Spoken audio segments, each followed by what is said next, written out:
Mně to upadlo. Jo, kapitě.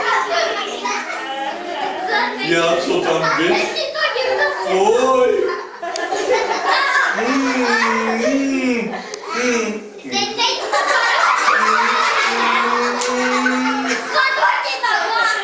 Bazar!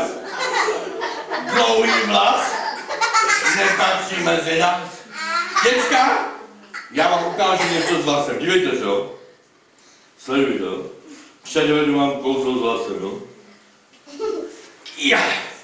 Držím. Nahoře pustí, vidíte? Držím. Ještě jednou, potom. Takhle, držím, pustím.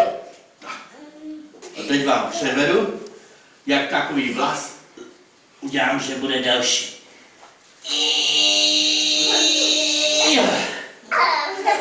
No, nedaří se mi to, ale ještě jednou.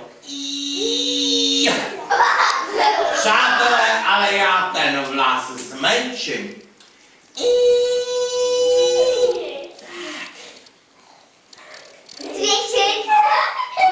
A to byl vlas. A hodím ho do koše. Přátelé, a toto asi nepoznáte, je to takhle kulatý. Takhle se to rozkrojí. A kdo si myslí, že to je meloun? Má pravdu. Přátelé, ale já si meloun rád dám.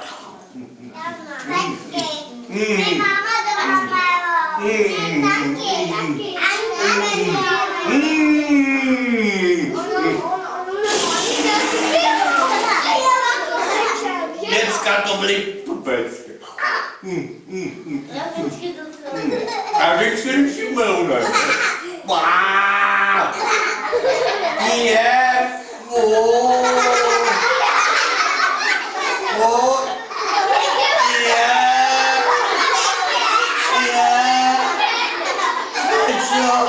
já se teď nemusím